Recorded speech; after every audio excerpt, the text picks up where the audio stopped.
ബൈബിളിലൂടെ ഒരു തീർത്ഥാടനം. വിശുദ്ധ ഗ്രന്ഥത്തിലെ ഓരോ പുസ്തകങ്ങളെയും ആഴത്തിൽ വായിച്ച് മനസ്സിലാക്കാൻ നാം എവരെയും സഹായിക്കുന്ന ഈ തിരുവചന പഠന പരമ്പരയിലേക്ക് ഗുഡ്നസ് ടിവിയുടെ മാന്യ പ്രേക്ഷകരായ നിങ്ങൾക്ക് ഏവർക്കും ഹൃദയപൂർവ്വം സ്വാഗതം.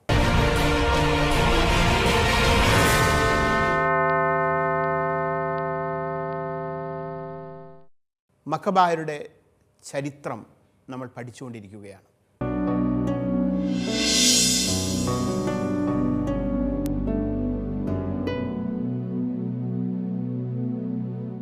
അന്ത്യോക്യസ് എപ്പിഫാനസ് നാലാമൻ എന്ന യവന രാജാവ് സെലൂസിഡ് സാമ്രാജ്യത്തിലെ ക്രൂരനായിരുന്ന ഒരു രാജാവ്. അദ്ദേഹത്തിൻ്റെ കാലത്ത് യഹൂദർ അങ്ങേയറ്റം നിഷ്ഠൂരമായ പീഡനങ്ങൾ അനുഭവിക്കേണ്ടതായിട്ട് വന്നു. അന്ത്യോക്യസ് എപ്പിഫാനസ് നാലാമൻ്റെ കാലത്താണ് യഹൂദർക്ക് പരിപാവനമായ അവരുടെ ദേവാലയം അശുദ്ധമാക്കപ്പെട്ടത്. സാബത്തിൻ്റെ ആചരണം, മറ്റ് തിരുനാളുകളുടെ ആചരണം ഇതെല്ലാം നിഷേധിക്കപ്പെട്ടു.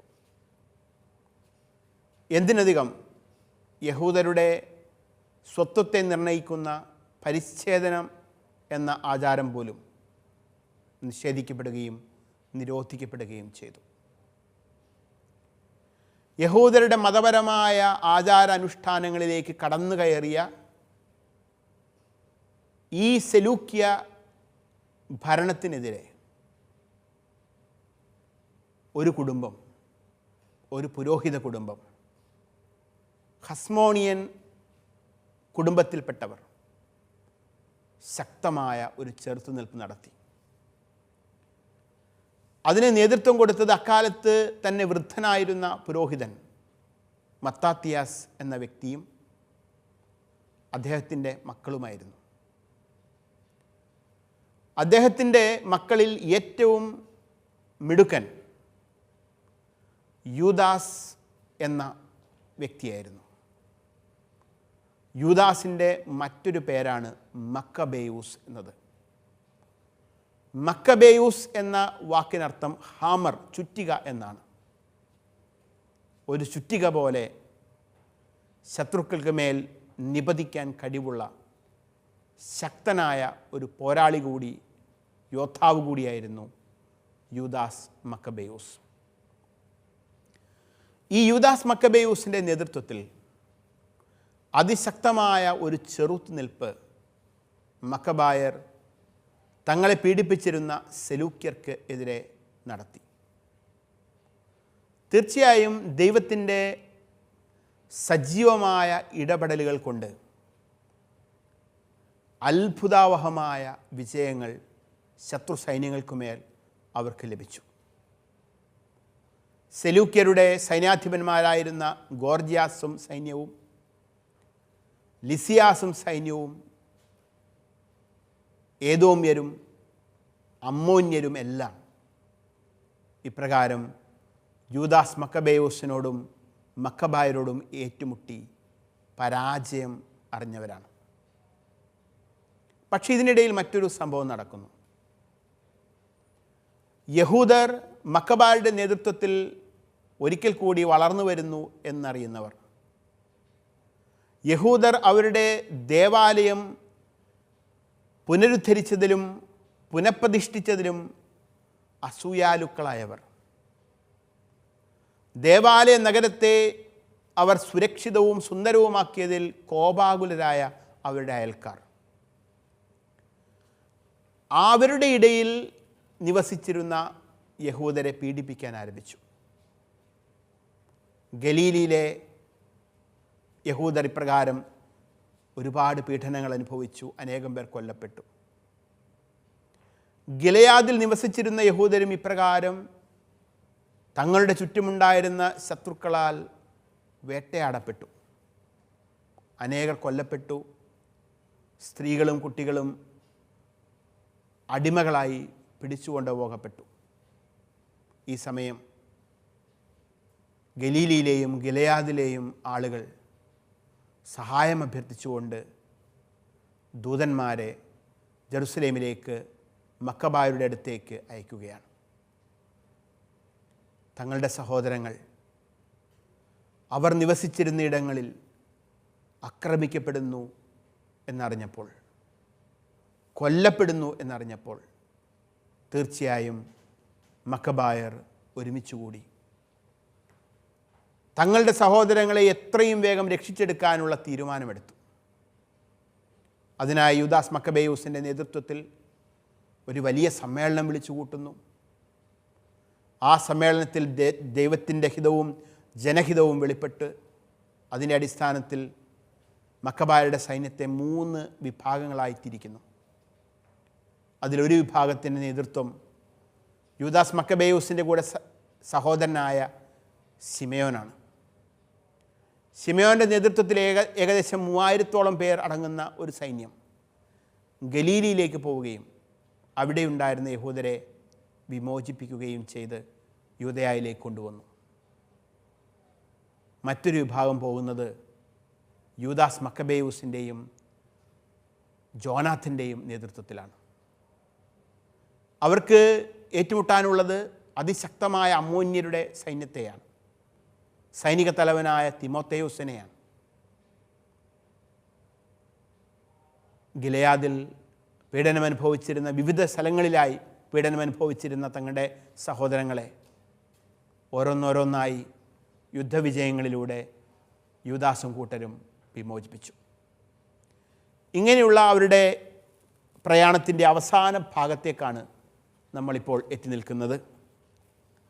മക്കബായരുടെ 1-ാം പുസ്തകത്തിൻ്റെ 5-ാം അധ്യായം 45 മുതൽ 54 വരെയുള്ള തിരുവചനങ്ങളിൽ ഗിലെയാദിൽ യൂദാസിനും കൂട്ടർക്കും ലഭിക്കുന്ന ആധികാരികമായ വിജയത്തെക്കുറിച്ചുള്ള ഭാഗം നമുക്ക് ഒന്ന് വായിക്കാം.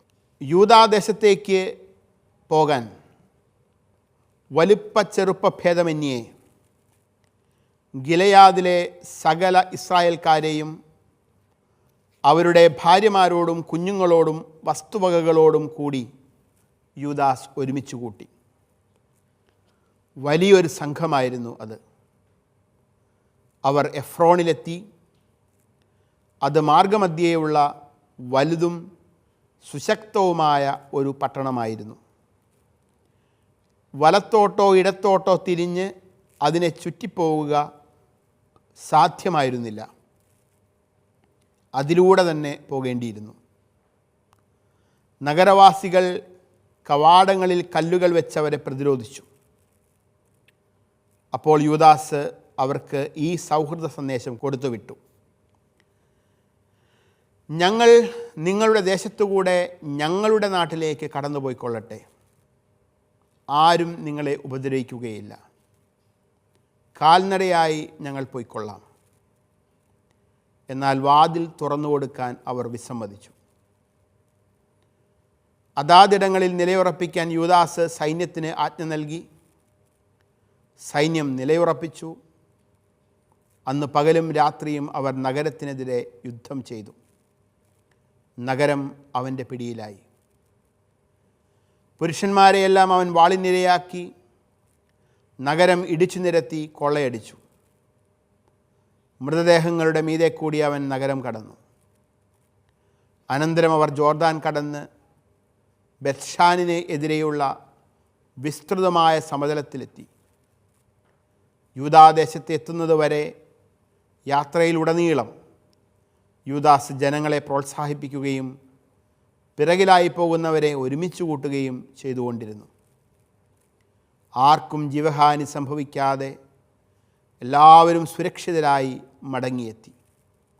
അതിനാൽ സന്തോഷത്തോടും ആഹ്ലാദത്തോടും കൂടി അവർ സിയോൻ മലയിലേക്ക് പോയി ദഹനബലികൾ അർപ്പിച്ചു.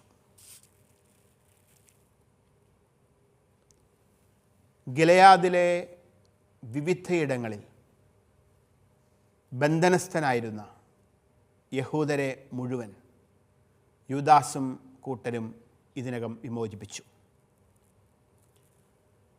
വിജയശ്രീലാളിതനായ യൂദാസ് മക്കബേയൂസിൻ്റെ നേതൃത്വത്തിൽ യഹൂദർ വിമോചിതരായി വിജാതീയരെ കൊള്ളയടിച്ച മുതലുമായി അവർ ജെറുസലേമിലേക്ക് വരുന്നു. ഈ യാത്രയുടെ വിവരണമാണ് ഇപ്പോൾ നമ്മളിവിടെ കാണുന്നത്. എഫ്രോണിൽ കൂടെയാണ് അവരുടെ പ്രയാണം കടന്നു പോകുന്നത്.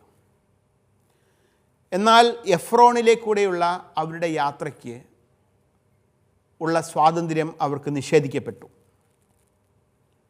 ജോർദാൻ്റെ കിഴക്ക് കർണായിമിനും ബേത്ത്ഷാനും ഇടയ്ക്ക് സുശക്തമായ കോട്ടകളാൽ നിർമ്മിതമായ ഒരു പട്ടണമായിരുന്നു എഫ്രോൺ. യൂദാസ് മക്കബേയൂസ് അവരോട് ചോദിക്കുന്നത് ഒരു സഞ്ചാര സ്വാതന്ത്ര്യം മാത്രമാണ്. ഒന്ന് കടന്നു പോകാൻ ഉള്ള അവസരം തരണം. യാതൊരു ആക്രമണവും നടത്താതെ ഞങ്ങൾ കടന്നുപോയിക്കൊള്ളാം. പക്ഷേ നഗരവാസികൾ അതിന് അനുവദിച്ചില്ല. സഞ്ചാര സ്വാതന്ത്ര്യം നിഷേധിക്കപ്പെട്ടു. മറ്റൊരു വഴിയുമില്ലാതായി. ഉടനെ മക്കബായർ അവരുമായി യുദ്ധത്തിൽ ഏർപ്പെട്ടു. ആ യുദ്ധത്തിൽ മക്കബായർ അവരെ കീഴ്പ്പെടുത്തി. താൻ കീഴടക്കിയ ആ എഫ്രോൺ നഗരത്തിലൂടെ വിജയ ഘോഷയാത്രയായി അവർ ജെറുസലേമിലേക്ക് തിരിക്കുകയാണ്. ആർക്കും ജീവഹാനി സംഭവിക്കാതെ താൻ ഗിലെയാദിൽ നിന്നും വിമോചിപ്പിച്ച അസംഖ്യം വരുന്ന യഹൂദരെ, അവരുടെ ഭാര്യമാരും കുട്ടികളും അടക്കുന്ന ആ സംഘത്തെ യൂദാസിൻ്റെ നേതൃത്വത്തിൽ ജെറുസലേമിലെത്തിച്ചു, യൂദയായിലെത്തിച്ചു. തങ്ങളുടെ യുദ്ധത്തിൻ്റെ വഴികളിലെല്ലാം തങ്ങൾക്ക് അത്ഭുതകരമായ വിജയം നൽകിയ ദൈവമായ കർത്താവിനെ സ്തുതിക്കാൻ, നന്ദി പറയാൻ അവർ സിയോൻ മലയിലേക്ക്, ജെറുസലേം ദേവാലയത്തിൻ്റെ അങ്കണത്തിലേക്ക് കടന്നു ചെന്നു. അവിടെ അവർ ബലികൾ അർപ്പിക്കുന്ന മനോഹരമായ രംഗമാണ് ഈ വചനഭാഗത്തിൻ്റെ അവസാനത്ത് നമ്മൾ കാണുന്നത്. അടുത്തതായി ഈ അധ്യായത്തിൻ്റെ അവസാന ഭാഗത്തേക്ക് നമുക്ക് വരാം. അവിടെ ഒരു തോൽവിയെക്കുറിച്ചാണ്. ഇതുവരെ നമ്മളെല്ലാം വിജയങ്ങളെക്കുറിച്ചാണ് പറഞ്ഞുകൊണ്ടിരുന്നത് എങ്കിൽ ഇവിടെ ഒരു തോൽവിയെക്കുറിച്ചാണ്, യാമ്നിയ എന്ന സ്ഥലത്ത് നടക്കുന്ന ഒരു തോൽവിയെക്കുറിച്ചാണ് നമ്മൾ വായിക്കുന്നത്. അതിനുള്ള കാരണം അവിവേകവും അഹങ്കാരവുമായിരുന്നു എന്ന് നമുക്ക് കാണാം. എന്തുകൊണ്ടാണ് ഈ തോൽവി? ആരുടെ അവിവേകവും അഹങ്കാരവും കൊണ്ടാണ് ഈ തോൽവി എന്ന് ഈ വചനം വായിച്ചുകൊണ്ട് തന്നെ നമുക്കൊന്ന് മനസ്സിലാക്കാനായിട്ട് ശ്രമിക്കാം. മക്കബായരുടെ പുസ്തകത്തിൻ്റെ 5-ാം അധ്യായം 55 മുതൽ 68 വരെയുള്ള തിരുവചനങ്ങൾ. യൂദാസും ജോനാഥാനും ഗിലെയാദിലും അവരുടെ സഹോദരൻ ശിമയോൻ ടോളമായിസിനെതിരെയുള്ള ഗലീലിയിലുമായിരിക്കുമ്പോൾ അവരുടെ ധീരപരാക്രമങ്ങളെയും വീരോചിതമായ യുദ്ധത്തെയും കുറിച്ച് സേനാനായകന്മാരായ അസറിയായും സഖറിയായുടെ പുത്രൻ ജോസഫും കേട്ടു. അവർ പറഞ്ഞു, നമുക്കും കീർത്തി നേടാം, നമുക്ക് ചുറ്റുമുള്ള വിജാതീയരോട് യുദ്ധം ചെയ്യാം. അവർ തങ്ങളുടെ സൈന്യനിരകൾക്ക് ആജ്ഞ കൊടുത്തു. അവർ യാമ്നിയായ്ക്കെതിരെ നീങ്ങി. ഗോർജിയാസും സൈന്യവും അവരെ നേരിടാൻ പട്ടണത്തിന് പുറത്തു വന്നു. അവർ ജോസഫിനെയും അസറിയായെയും തുരത്തി. യൂദയായുടെ അതിർത്തികൾ വരെ അവരെ ഓടിച്ചു. ഇസ്രായേൽക്കാരിൽ 2000-ഓളം പേർ അന്ന് മരിച്ചു വീണു. യൂദാസിനെയും സഹോദരന്മാരെയും അനുസരിക്കാതെ ധീരകൃത്യം ചെയ്യാൻ മോഹിച്ച സേനാനായകന്മാർ നിമിത്തം ജനത്തിന് ഈ കനത്ത പരാജയം സഹിക്കേണ്ടി വന്നു. എന്നാൽ ഇസ്രായേലിന് മോചനം നേടിക്കൊടുത്തവരുടെ കുടുംബത്തിൽപ്പെട്ടവരായിരുന്നില്ല ഇവർ. യൂദാസും സഹോദരന്മാരും ഇസ്രായേലിലും വിജാതീയരുടെ ഇടയിലും അവരുടെ നാമം അറിയപ്പെട്ട എല്ലായിടത്തും സമാദരിക്കപ്പെട്ടു. ജനങ്ങൾ അവർക്ക് ചുറ്റും കൂടി അവരെ പുകഴ്ത്തി. പിന്നീട് യൂദാസും സഹോദരന്മാരും തെക്കോട്ട് സൈന്യത്തെ നയിച്ച് ഏസാവ് വംശജരോട് യുദ്ധം ചെയ്തു. ഹെബ്രോണും അതിൻ്റെ ഗ്രാമങ്ങളും അവൻ കീഴ്പ്പെടുത്തി. കോട്ടകൾ തകർത്തു. ചുറ്റുമുള്ള ഗോപുരങ്ങൾ അഗ്നിക്കിരയാക്കി. അനന്തരം ഫിലിസ്ത്യ ദേശം ആക്രമിക്കാൻ അവൻ മരീസായിലൂടെ കടന്നുപോയി.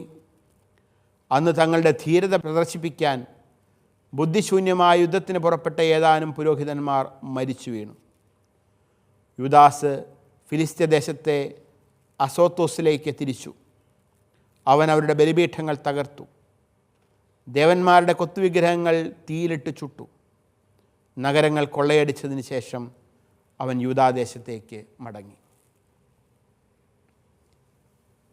നമുക്കറിയാം, ഗിലെയാദിലെയും ഗലീലിയിലെയും യഹൂദർ തങ്ങളുടെ പീഡനത്തിൻ്റെ വാർത്തകളെല്ലാം ദൂതന്മാർ വശം മക്കബായരെ അറിയിച്ചപ്പോൾ തന്നെ ഒരു വലിയ സമ്മേളനം കൂടി മക്കബായർ തങ്ങളുടെ സൈന്യത്തെ 3 ഗണങ്ങളായി തിരിച്ചു എന്ന് നമ്മൾ ഇതിനകം കണ്ടു.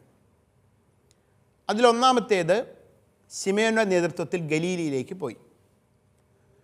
രണ്ടാമത്തേത് യൂദാസ് മക്കബേയൂസിൻ്റെയും ജോനാഥൻ്റെയും നേതൃത്വത്തിൽ ഗിലെയാദിലേക്ക് പോയി. മൂന്നാമത്തെ ഗ്രൂപ്പിന് എന്ത് സംഭവിച്ചു എന്നാണ് ഇവിടെ നമ്മൾ കാണുന്നത്. മൂന്നാമത്തെ ഗ്രൂപ്പിനെ കുറിച്ച് 5-ാം അധ്യായത്തിൻ്റെ 18-ാം തിരുവചനത്തിൽ ഇപ്രകാരം നമ്മൾ വായിക്കുന്നുണ്ട്. സക്കറിയായുടെ പുത്രൻ ജോസഫിനെയും നേതാക്കന്മാരിൽ ഒരുവനായ അസറിയായെയും ബാക്കി സേനകളോടുകൂടെ യൂദയ കാക്കാൻ ഏർപ്പെടുത്തി. തുടർന്ന് 19 പറയുന്നു, അവൻ അവരോട് ആജ്ഞാപിച്ചു, ഈ ജനങ്ങളുടെ മേൽനോട്ടം ഏറ്റെടുക്കുവിൻ, എന്നാൽ ഞങ്ങൾ മടങ്ങി വരുന്നതുവരെ വിജാതിയരോട് യുദ്ധത്തിലേർപ്പെടരുത്.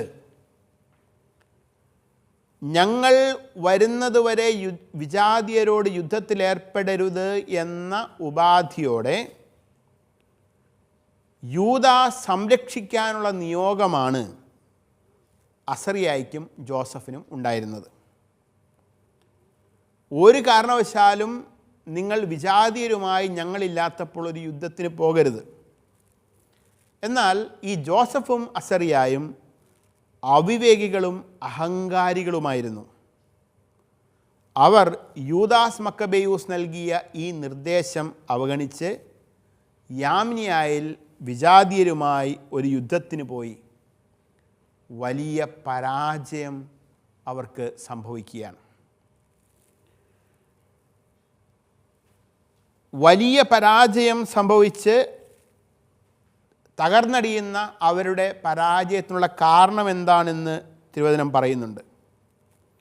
അവർ പറഞ്ഞു, നമുക്കും കീർത്തി നേടാം, നമ്മുടെ ചുറ്റുമുള്ള വിജാതീയരോട് യുദ്ധം ചെയ്യാം.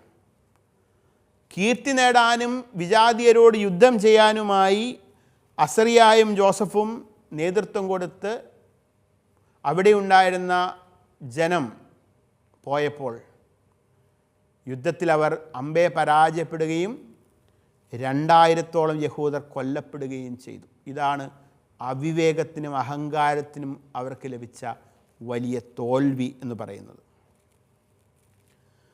പിന്നീട് ഈ പുസ്തകത്തിൻ്റെ അവസാന ഭാഗത്തേക്ക് നമ്മൾ വരുമ്പോൾ 5-ാം അധ്യായത്തിൻ്റെ 63 മുതൽ 68 വരെയുള്ള ഭാഗത്ത് മക്കബായരുടെ തുടർന്നുമുള്ള വിജയങ്ങൾ, പ്രത്യേകിച്ചും യൂദാസ് മക്കബേയൂസിൻ്റെ നേതൃത്വത്തിൽ അവർക്ക് ലഭിച്ച തുടർ വിജയങ്ങളെക്കുറിച്ച് വിവരിക്കുകയാണ്. മാത്രവുമല്ല, ഈ ഭാഗം വായിക്കുമ്പോൾ ഗ്രന്ഥകാരൻ യൂദാസ് മക്കബേയൂസിനെ ദാവീദ് രാജാവിന് തുല്യം പെരുമയുള്ള ഒരു നേതാവായിട്ട് അവതരിപ്പിക്കുകയാണ്.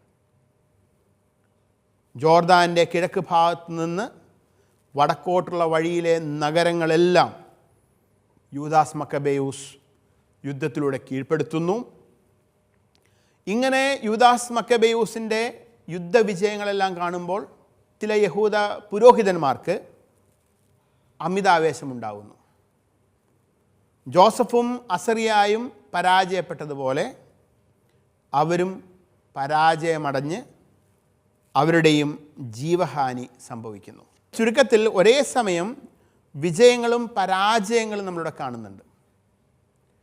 ഒന്നിച്ചു നിന്ന് ദൈവത്തിൽ ആശ്രയിച്ച് കൃത്യമായ യുദ്ധതന്ത്രങ്ങളോടെ മുൻപോട്ട് പോകുമ്പോൾ വിജയം ലഭിക്കുന്നു.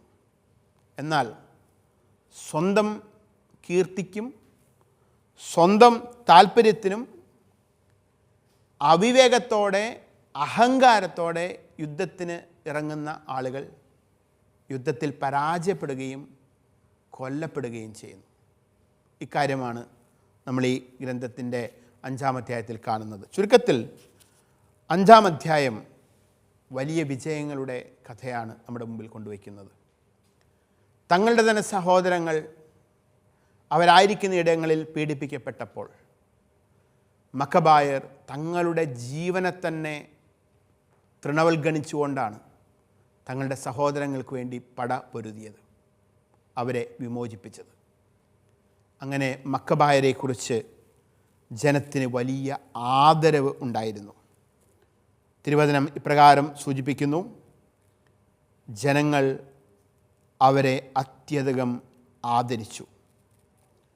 യൂദാസും സഹോദരന്മാരും ഇസ്രായേലിലും വിജാതീയരുടെ ഇടയിലും ഇവരുടെ നാമം അറിയപ്പെട്ട എല്ലായിടത്തും സമാദരിക്കപ്പെട്ടു. ജനങ്ങൾ അവർക്ക് ചുറ്റും കൂടി അവരെ പുകഴ്ത്തി. സ്വന്തം ജനത്തിനു വേണ്ടി ജീവൻ പോലും ബലികഴിക്കാൻ തയ്യാറായ ധീരരായ നേതാക്കന്മാരോടുള്ള ജനത്തിൻ്റെ ആദരവാണ് നമ്മൾ ഈ അധ്യായത്തിൻ്റെ അവസാന ഭാഗത്ത് കാണുന്നത്. അടുത്തതായി നമുക്ക് ഈ പുസ്തകത്തിൻ്റെ 6-ാം അധ്യായത്തിലേക്ക് കടക്കാം. മക്കബായരുടെ 1-ാം പുസ്തകത്തിൻ്റെ 6-ാം അധ്യായത്തിൽ പ്രധാനമായിട്ടും ഭരണമാറ്റത്തെക്കുറിച്ചുള്ള ചില വിവരണങ്ങൾ, വീണ്ടും ചില പടയൊരുക്കങ്ങളെക്കുറിച്ചുള്ള വിവരങ്ങൾ, പിന്നീട് ഒരു സമാധാന ഉടമ്പടി, ആ ഉടമ്പടിയുടെ ലംഘനം, ഇതൊക്കെയാണ് നമ്മൾ കാണാനായിട്ട് പോകുന്നത്. ആമുഖമായി ചില കാര്യങ്ങൾ സൂചിപ്പിക്കാം. ഈ 6-ാം അധ്യായത്തിൽ സൂചിപ്പിക്കപ്പെടുന്ന സംഭവങ്ങൾ BC 164 സംഭവിച്ച കാര്യങ്ങളാണ്. എന്താണ് ഇതിൻ്റെ പശ്ചാത്തലം? അന്ത്യോക്കസ് എപ്പിഫാനസ് 4-ാമൻ രാജാവ് നടത്തിയ ചില ഇടപെടലുകളുടെ ഭാഗമായി, ചില സൈനിക നീക്കങ്ങളുടെ ഫലമായി രാജ്യത്തിൻ്റെ സാമ്പത്തിക സുരക്ഷിതത്വം അവതാളത്തിലാകുന്നു. സാമ്പത്തികമായി ദുർബലമായ തൻ്റെ രാജ്യത്തിന് നികുതിയിലൂടെയും കൊള്ളയിലൂടെയും യുദ്ധങ്ങളിലൂടെയും സമ്പത്ത് സ്വരൂപിക്കുന്നതിനുള്ള ഒരു പ്രയാണത്തിലായിരുന്നു അന്ത്യോക്കസ് എപ്പിഫാനസ് 4-ാമൻ. അങ്ങനെ അയാൾ സാമ്രാജ്യത്തിൻ്റെ, സെലൂസിഡ് സാമ്രാജ്യത്തിൻ്റെ കിഴക്കൻ അതിരുകളിലൂടെ സൈന്യത്തോടൊപ്പം നീങ്ങുകയാണ്. സൂചിപ്പിച്ചതുപോലെ സൈനിക മുന്നേറ്റങ്ങൾക്കുള്ള ധനം കണ്ടെത്തുന്നതിനായിട്ട് ഉള്ള യാത്ര.